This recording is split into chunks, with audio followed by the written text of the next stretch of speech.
This week in history, you will learn of William the Conqueror. In 1066 AD, Edward the Confessor, one of the last Anglo-Saxon kings of England, died with no heir. It was decided that his brother-in-law, Harold Godwinson, would become king. However, a chronicler, someone who records historical events, named William of Poitiers, recalled that Edward the Confessor apparently had stated he wanted for William the Conqueror of France to take over. With that, William the Conqueror invaded England at the Battle of Hastings. Although the conquest was brutal, it resulted in a booming economy for England for various reasons. The immigration of peoples from France to England strengthened channels for trade between the two territories. Additionally, it created a financial network, or bank, for transferring money between France and England. Soon, enough economic activity allowed for England to spend more on building castles, palaces, and infrastructure. People had more money to spend, enough to allow for jobs to increase and slave labor to become eventually obsolete. Today, England is the founder of the British Commonwealth, an alliance of member states that all recognize the Queen as their symbolic head of state.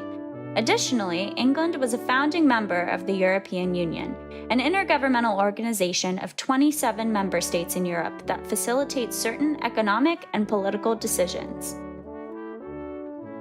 William the Conqueror caused England to economically integrate into Europe, which resulted in England's economy vastly expanding to today. The conquering, however, was brutal, and some Brits today still condemn William the Conqueror's political actions.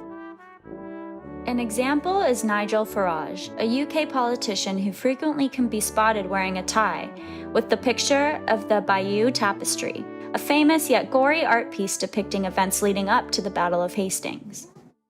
As a supporter of Brexit, Britain's exit from the European Union, he references this historical event to remind Brits of the injustice England experienced and how it must not be repeated.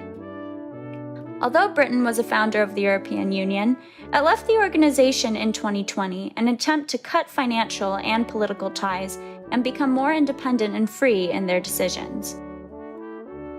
Questions to consider for further research are: when and how did the Commonwealth establish, and who are its members?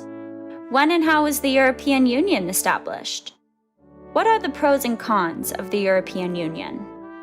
What is Brexit, and why specifically did England decide to leave the European Union?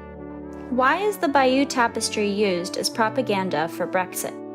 How does William conquering England relate to Brexit? What is the relationship between England and France like now?